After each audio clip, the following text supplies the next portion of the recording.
Amenhotep III, also known as Amenhotep the Magnificent, was the 9th pharaoh of the 18th dynasty, according to different authors. He ruled Egypt from June 1386 to 1349 BC, June 1388 BC to December 1351 BC, 1350 BC. After his father Thutmose IV died, Amenhotep III was the son of Thutmose by a minor wife, Mutemwiya. His reign was a period of unprecedented prosperity and artistic splendor, when Egypt reached the peak of its artistic and international power. When he died in the 39th year of his reign, his son initially ruled as Amenhotep IV, but then changed his own royal name to Akhenaten family. The son of the future Thutmose IV and a minor wife, Mutemwiya, Amenhotep was born around 1388 BC. He was a member of the Thutmose family that had ruled Egypt for almost 150 years since the reign of Thutmose I.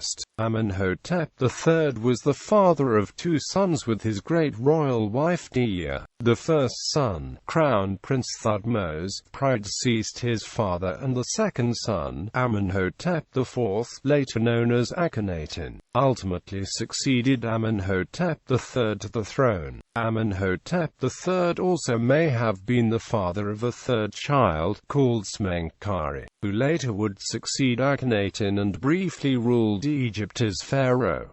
Amenhotep III and Dea may also have had four daughters: Sitamen, Amenhotep, Isis or Iset, and Nebiata. They appear frequently on statues and reliefs during the reign of the father, and also are represented by smaller objects, with the exception of Nebiata. Nebiata is attested only once in the known historical records on a colossal limestone group of statues from Medinet Habu. This huge sculpture, that is 7 meters high, shows Amenhotep III and Dea seated side by side, with three of the daughters standing in front of the throne, Amenhotep, the largest and best preserved, in the center, Nebiata on the right, and another, whose name is destroyed, on the left. Amenhotep III elevated two of his four daughters, Sitamen and Isis, to the office of great royal wife during the last decade of his reign. Evidence that Sitamen already was promoted to this office by year 30 of his reign is known from jar label inscriptions uncovered from the royal palace at Malkata. It should be noted that Egypt's theological paradigm encouraged a male pharaoh to accept royal women from several different generations as wives to strengthen the chances of his offspring succeeding him. The goddess Hathor herself was related to Ra as first the mother and later wife and daughter of the god when he rose to prominence in the pantheon of the ancient Egyptian religion. Hence, Amenhotep III's marriage to his two daughters should not be considered unlikely based on contemporary views of marriage. Amenhotep III is known to have married several foreign women: Galakipa, the daughter of Shatana II of Mitanni, in the 10th year of his reign; Tadakipa, the daughter of his ally Tushratta of Mitanni, around year 36 of his reign;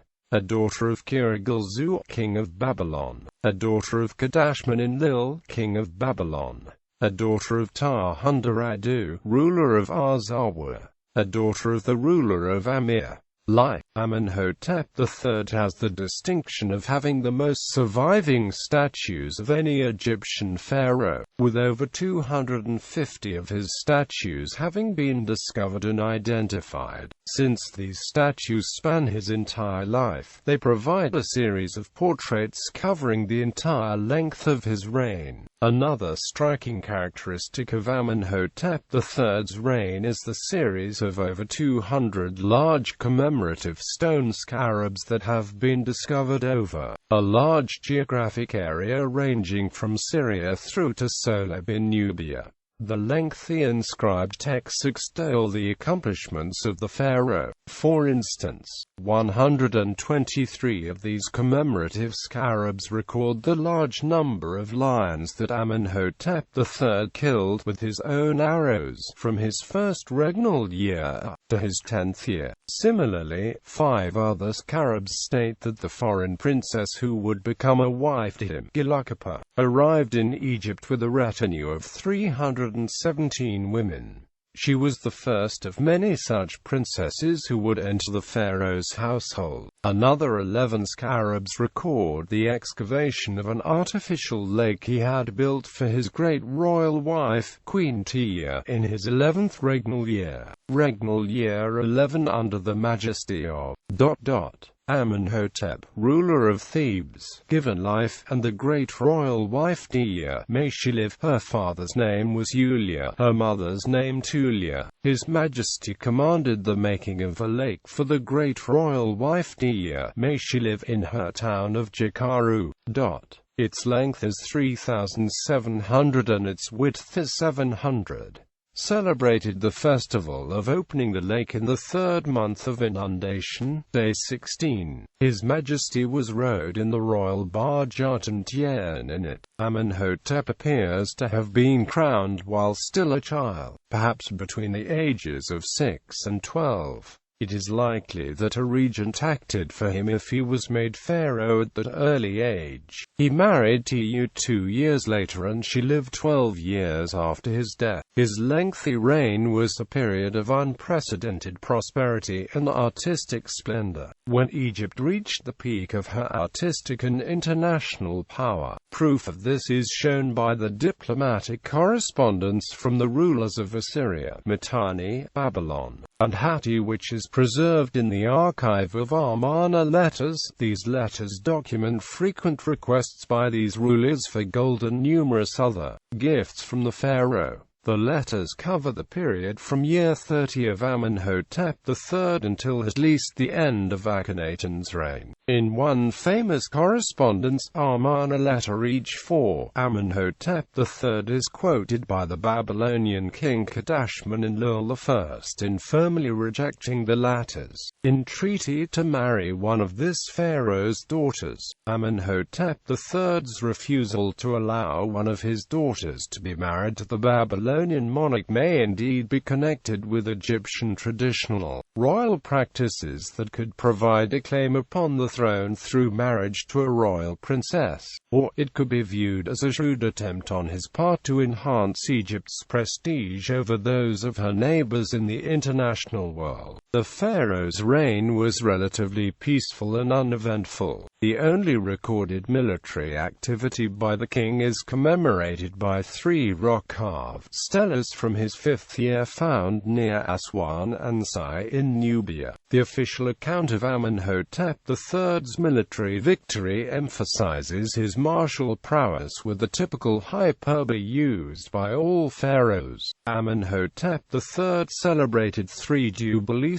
festivals in his year 30, year 34, and year 37 respectively at his Malkata summer palace in western Thebes. The palace, called Pahe or House of Rejoicing in ancient times, comprised a temple of Amen and a festival hall built especially for this occasion. One of the king's most popular epithets was Artin Chien, which means the dazzling sun disk. It appears in his titulary at Luxor Temple and, more frequently, was used as the name for one of his palaces as well as the year 11 royal barge, and denotes a company of men in Amenhotep's army. There is a myth on the divine birth of Amenhotep III which is depicted in the Luxor Temple. In this myth, Amenhotep III is conceived by Amen, which has gone to Mutemwiya in form of Thutmose IV. Proposed co-regency by Akhenaten. There is currently no conclusive evidence of a co-regency between Amenhotep III and his son, Akhenaten. A letter from the Amarna Palace archives dated to year 2, rather than year 12, of Akhenaten's reign from the Mitannian king, Tushratta, preserves a complaint about the fact that Akhenaten Akhenaten did not honor his father's promise to forward Tushratta's statues made of solid gold as part of a marriage dowry for sending his daughter, died,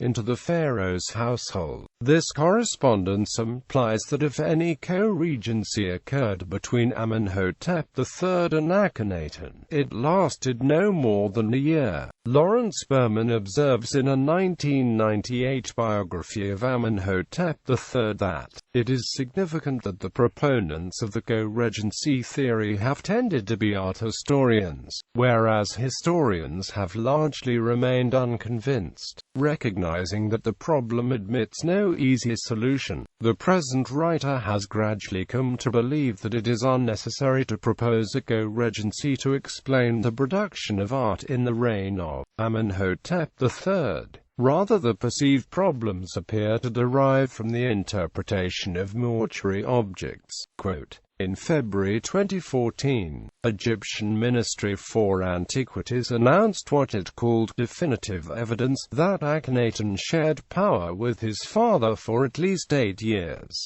Based on findings from the tomb of Vizier Amenhotep III, the tomb is being studied by a multinational team led by the Instituto de Estudios del Antiguo Egipto de Madrid and Dr. Martin Valentin. The evidence consists of the cartouches of Amenhotep III and Akhenaten being carved side by side, but this may only suggest that Amenhotep III had chosen his only surviving son Akhenaten to succeed him, since there are no objects or inscriptions known to name and give the same regnal dates for both kings. The Egyptologist Peter Dorman also rejects any co-regency between these two kings, based on the archaeological evidence from the tomb of Khafre, final years reliefs from the wall of the Temple of Celeb in Nubia and scenes from the Theban tomb of Khafre, steward of the king's great wife, Tia, depict Amenhotep as a visibly weak and sick figure.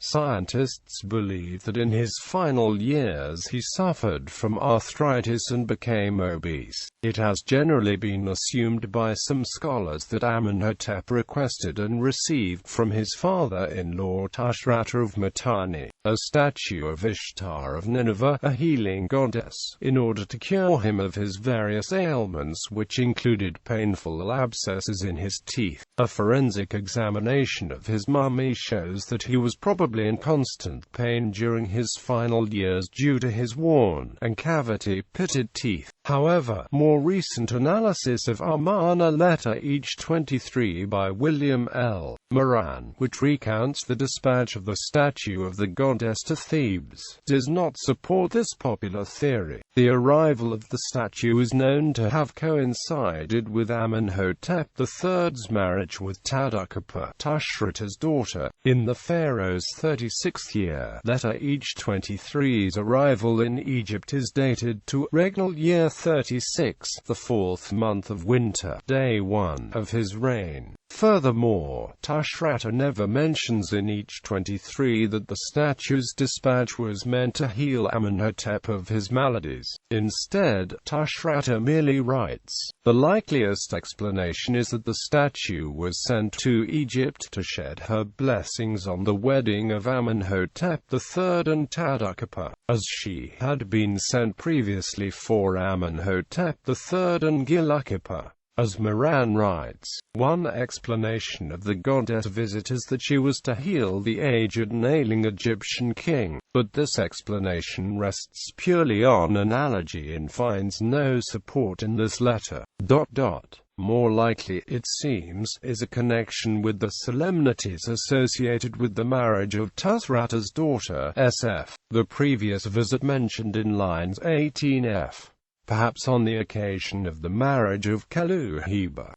And note 2, Soska's role along with Amen of making Tadu-Heba answer to the king's desires. The contents of Amarna letter EA21 from Tushratta to his brother Amenhotep III strongly affirms this solution. In this correspondence, Tushratta explicitly states, death Amenhotep III's highest attested regnal date is year 38, which appears on wine jar label dockets from Malkata. He may have lived briefly into an unrecorded year 39, dying before the wine harvest of that year. Amenhotep III was buried in the western valley of the Valley of the Kings, in tomb WV22. Sometime during the Third Intermediate Period his mummy was moved from this tomb and was placed in a side chamber of KV35 along with several other pharaohs of the 18th and 19th dynasties, where it lay until discovered by Victor Lauret in 1898. An examination of his mummy by the Australian anatomist Grafton Elliott Smith concluded that the pharaoh was aged between 40 and 50 years old at death. His chief wife, Tia, is known to have outlived him for at least 12 years, as she is mentioned in several Amarna letters dated from her son's reign, as well as depicted at a dinner table with Akhenaten and his royal family in scenes from the tomb of Hulia, which were made during year 9 and year 12 of her son's reign. Foreign leaders communicated their grief at the pharaoh's death, with Tushratta saying, when Amenhotep III died, he left behind a country that was at the very height of its power and influence, commanding immense respect in the international world. However, he also bequeathed an Egypt that was wedded to its traditional political and religious certainties under the Amen priesthood. The resulting upheavals from his son Akhenaten's reforming zeal would shake these old certainties to the very foundations and bring forth the central question of whether a pharaoh was more powerful than the existing domestic order as represented by the Amen priests and the numerous temple estates. Akhenaten even moved the capital away from the city of Thebes in an effort to break the influence of that powerful temple and assert his own preferred choice of deities, the Aten. Akhenaten moved the Egyptian capital to the site known today as Amarna, and eventually suppressed the worship of Amen. The court. There were many important individuals in the court of Amenhotep III. Viziers were Ramos, Amenhotep, April and Thutmose. They are known from a remarkable series of monuments, including the well-known tomb of Ramos at Thebes. Treasurers were another Thutmose and Mutemwiya. High stewards were Amenemhat and Amenhotep.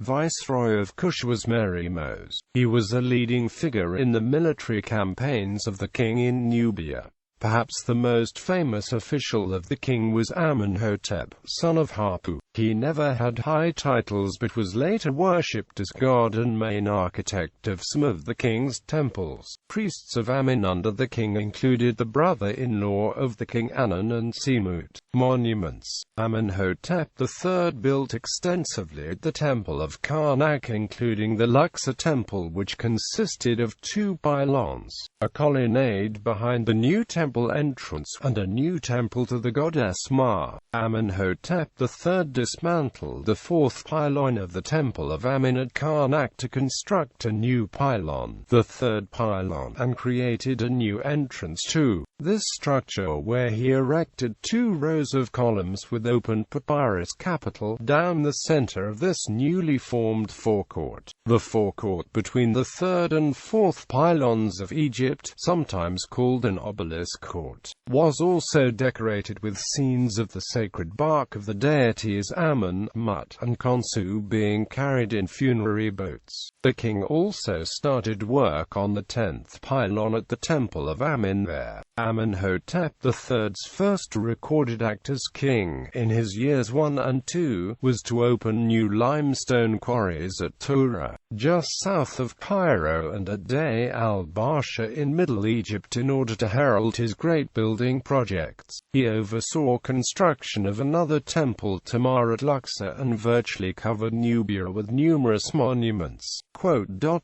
including a small temple with a colonnade at Elephantine, a rock temple dedicated to Amen, lord of the Ways at Wadi es Sebuim, and the Temple of Horus of Mutemwiya. Additional temples at Kawa and Sesabi. His enormous mortuary temple on the west bank of the Nile was, in its day, the largest religious complex in Thebes, but unfortunately, the king chose to build it too close to the floodplain, and less than 200 years later it stood in ruins. Much of the masonry was purloined by Amenhotep and later pharaohs for their own construction projects. The Colossi of Memnon, two massive stone statues, 18 meters high, of Amenhotep that stood at the gateway of his mortuary temple, were the only elements of the complex that remained standing. Amenhotep III also built the third pylon at Karnak and erected 600 statues of the goddess Sekhmet in the Temple of Mut, south of Karnak. Some of the most magnificent statues of New Kingdom Egypt date to his reign, such as the two outstanding Khushanturos granite lions originally set before the temple at Soleb in Nubia, as well as a large series of royal sculptures. Several beautiful black granite-seated statues of Amenhotep wearing the Nemes headdress have come from excavations behind the Colossi of Memnon as well as from Tanis in the Delta. In 2014, two giant statues of Amenhotep III that were toppled by an earthquake in 1200 BC were reconstructed from more than 200 fragments and re-erected at the northern gate of the king's funerary temple. One of the most stunning finds of royal statues dating to his reign was made as recently as 1989 in the courtyard of Amenhotep III's colonnade of the Temple of Luxor, where a cache of statues was found, including a 6-feet-high pink quartzite statue of the king wearing the double crown found in near-perfect condition. It was mounted on a sled, and may have been a cult statue. The only damage it had sustained was that the name of the god Amen had been hacked out wherever it appeared in the pharaoh's cartouche, clearly done as part of the systematic effort to eliminate any mention of this god during the reign of his successor Akhenaten. Ancestry. Bibliography.